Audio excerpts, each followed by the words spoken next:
Hey Liam, have you ever walked into a room and felt like you didn't belong?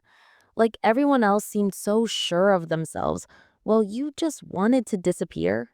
Oh, yeah, way too many times. I'd smile and nod like I was fine, but deep down, I was thinking, why am I even here? Exactly. That silent voice inside us saying, you're not good enough, or don't mess up. It kills our confidence before we even try. But the funny thing is, the people who seem confident, they've probably had those same thoughts too. They just learned how to deal with them. That's the secret right there. Confidence isn't something you're born with, it's something you build, like a muscle. And today, we're going to help you build it, brick by brick. No fluff, no fake hype, just real, practical ways to feel stronger inside and show it outside. Because when you believe in yourself, even just a little, it changes everything. The way you speak, the way you walk, the way people respond to you.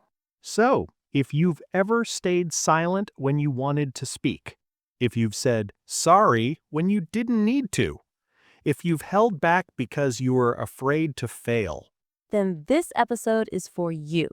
By the end, you'll not only speak better English, you'll feel better about who you are. ready to stop hiding and start shining?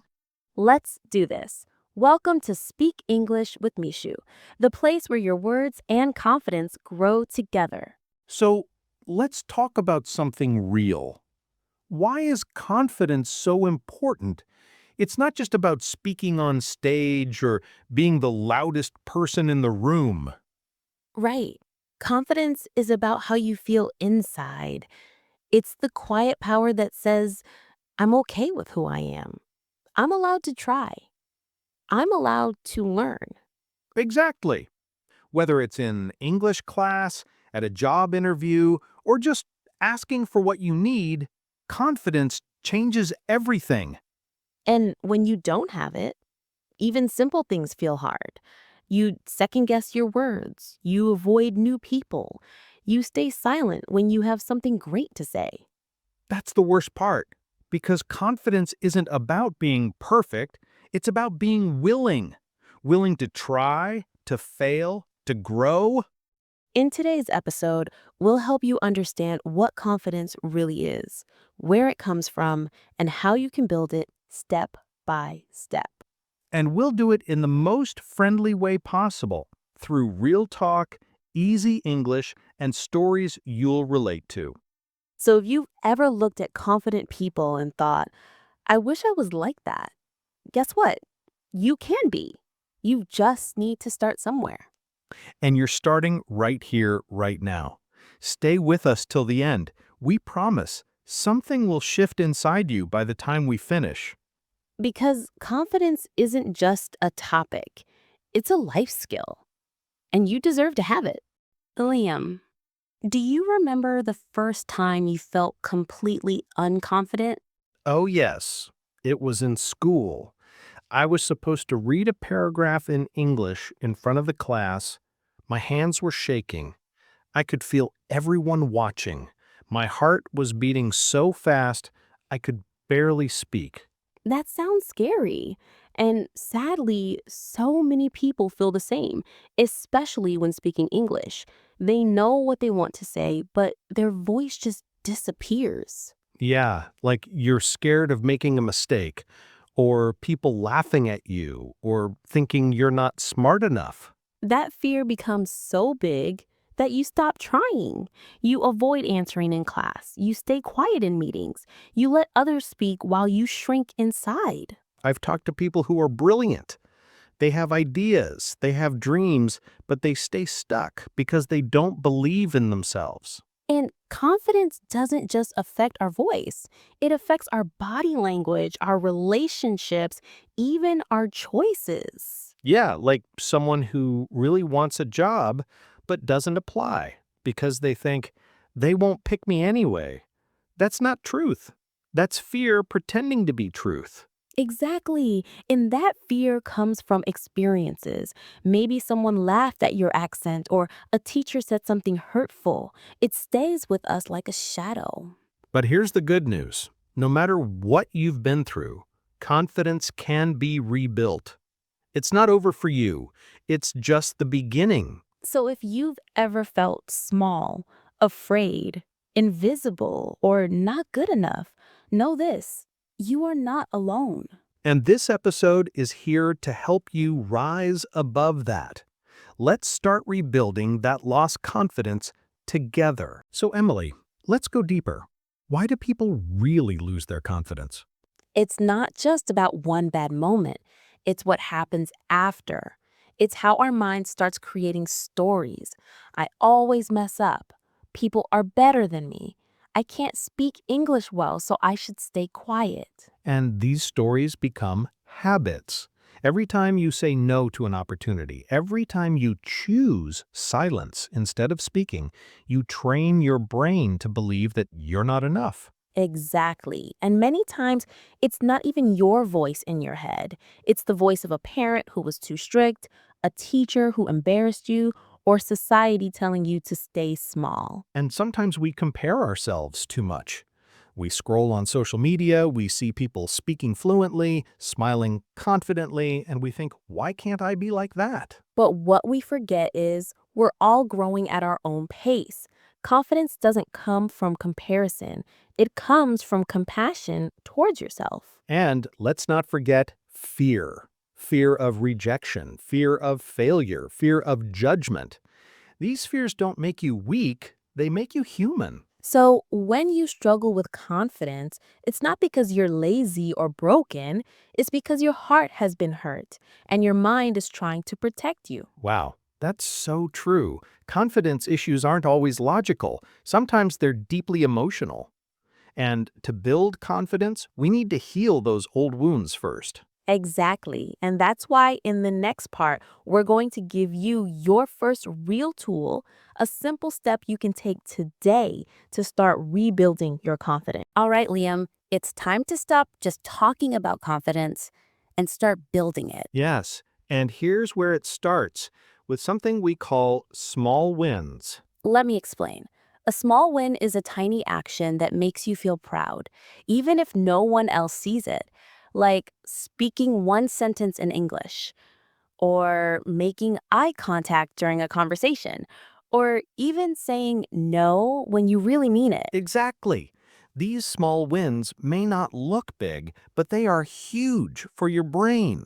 Every time you complete a small challenge, your brain says, "Hey, I did it. Maybe I can do more." Confidence grows with evidence, and small wins give you that evidence. You're showing yourself that you're capable bit by bit. Let me give an example. Last year, I was scared to speak English on camera, so I started with a 10-second video just for myself, then 30 seconds, then a minute. Now I do full podcast episodes. That's beautiful. And you didn't wait until you felt confident. You acted, and confidence followed. So here's your action today, dear listener. Choose one small challenge that scares you a little and just do it. Speak to a stranger. Answer a question in class. Record a voice note in English. And when you do it, don't say it was nothing. Celebrate it. Smile. Say that was a win. Because every win builds your inner strength. Remember, confidence doesn't come from waiting. It comes from doing, even when you feel nervous. So go get your small win today. Because little steps lead to big change. So, Emily, we've talked about taking small action. Now, let's go deeper into the mind. Yes, because one of the biggest things that kills confidence is your inner voice. You know, that little voice in your head that says, you're not good enough. You'll mess this up. Why even try? Oh, yeah, I've heard that voice too many times. And you start believing it, right? It becomes your truth, even when it's just fear talking. But here's something powerful. That voice, you can change it. You don't have to believe every thought you think. Exactly. Start by noticing when you're being too hard on yourself. Like, if you make a mistake in English and you think, "I'm so stupid," pause. Ask yourself, Would I say that to a friend? If not, why say it to yourself? So true. Instead of, I'm bad at this, say, I'm learning. Instead of, I can't speak well, say, I'm improving every day. This is called self-talk, and it's super powerful. The more kind and encouraging you are to yourself, the more confident you'll become over time. It's not about lying to yourself, it's about being fair. You're not perfect, but you're growing, and that matters. So here's your next action, dear listener. Today, catch one negative thought and flip it. Write it down if you want. Make your inner voice your cheerleader, not your critic. Because how you talk to yourself is how you train yourself. And if you want to be confident, it starts from within. Okay, Liam. So we've talked about taking small steps and changing our inner voice. Now let's talk about where we practice confidence. Yes, because not every place feels safe to try new things. You need what I call a safe space. A safe space is a place or a person where you don't feel judged, where it's okay to make mistakes, where growth is more important than perfection. For example, maybe you're learning English. Try practicing with a friend who's also learning, or record voice notes to yourself, or join an online group that supports beginners. Exactly. The more you practice in a calm, accepting space, the more your brain learns, hey, this isn't scary. I can do this. That's why so many learners stay quiet in public but speak freely at home. The difference? Pressure, judgment, fear. Remove those things and your confidence starts to bloom. And here's a tip. Don't wait for someone to create a safe space for you. Create your own. Start a confidence journal. Talk to your mirror in English. Watch this podcast and repeat what we say. Yes, build your personal confidence gym. No pressure, just practice. Just like muscles need regular workouts, so does your confidence. So here's your action today. Find or create your safe space, a place where you can try, fail, laugh, and grow. Because confidence doesn't start on a stage. It starts in your room, in your mirror, in your heart. All right, Emily, this last strategy is one of my favorites because it's about identity. It's called Take Ownership of Your Story. Ooh, that's deep. What do you mean by owning your story? I mean, stop hiding who you are. Your accent? Own it. Your past failures? Learn from them. Your quiet nature? Use it as your superpower. That's powerful. So many people feel less confident because they're busy trying to be someone else. But true confidence comes when you accept yourself fully. Yes, I used to hate my voice. I thought it was too soft, too boring. But one day someone told me, "Your voice is calming. I like listening to you."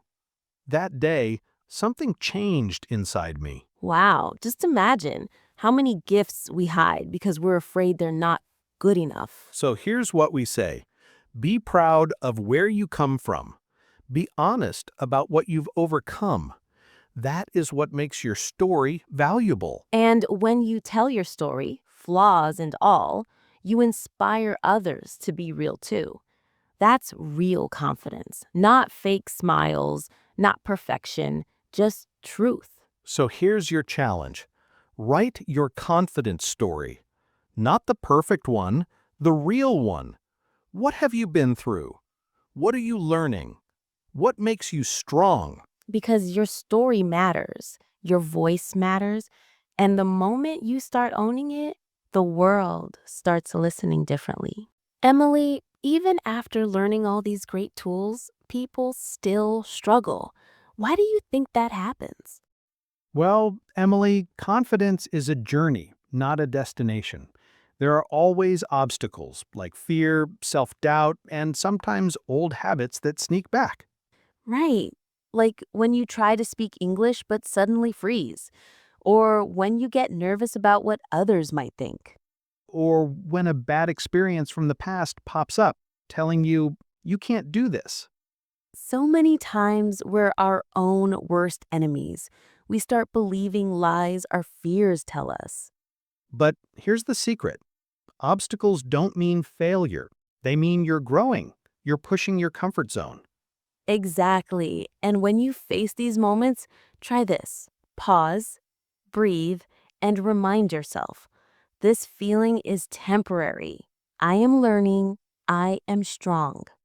Also remember that nobody is perfect. Even the most confident people get scared sometimes. Yes, confidence isn't about never feeling fear, it's about moving forward despite fear. And when you stumble, don't give up. Look back at your small wins. Remember how far you've come. One step at a time, one breath at a time. Keep practicing, keep believing.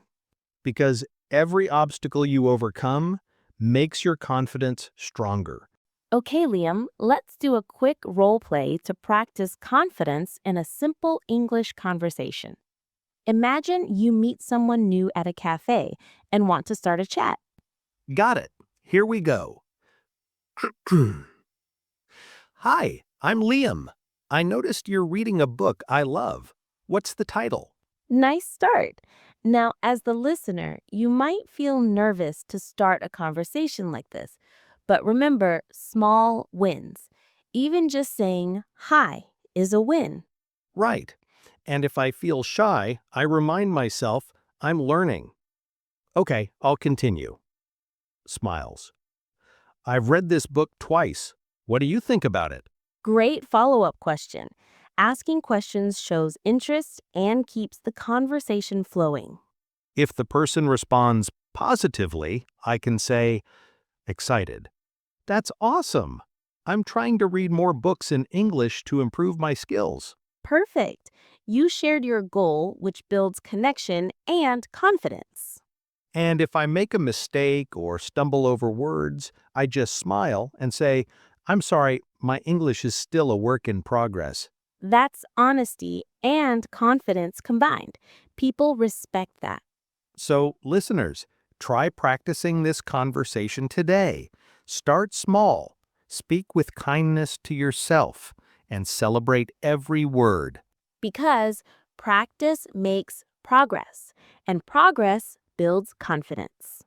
All right, Liam, let's learn some new words and phrases from today's episode that will help our listeners sound even more confident. Sounds great, Emily. Here are 7 words and phrases. Number 1, small win, meaning a tiny success or achievement that builds confidence step by step. Example, I practiced speaking English for 5 minutes today. That's a small win. Number 2, inner voice, meaning the thoughts and feelings you have inside your head about yourself. Example, my inner voice was negative, but I'm learning to be kinder to myself. Number 3, safe space, meaning a place or environment where you feel comfortable to practice and make mistakes without judgment. Example, my English club is a safe space where I can try speaking without fear. Number 4, take ownership, meaning to accept full responsibility for your actions and identity. Example, she took ownership of her story and shared it proudly.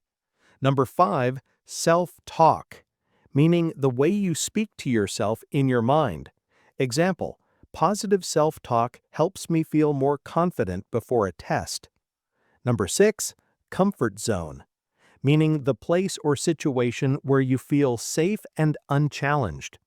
Example, I need to step out of my comfort zone to improve my English. And number 7, obstacle, meaning a challenge or problem that makes progress difficult. Example, fear of speaking is an obstacle many learners face. Wow, Liam, what a journey today. We talked about taking small steps, changing our inner voice, practicing in safe spaces, and owning our stories. Yes, Emily, and we face those doubts and fears together, showing that confidence grows with practice and kindness to ourselves. Dear listener, remember this. Confidence isn't about being perfect. It's about believing in your progress and loving yourself through the process. Every small win counts. Every kind word you say to yourself matters. You are stronger than your fears. If you enjoyed this episode, please subscribe to Speak English with Mishu so you never miss a lesson. Share this podcast with a friend who needs a confidence boost. And don't forget to comment below with your own confidence story or one small win you had today. We love hearing from you. Keep practicing, keep growing, and remember, you're already on your way to being more confident every day. Thanks for listening. See you in the next episode.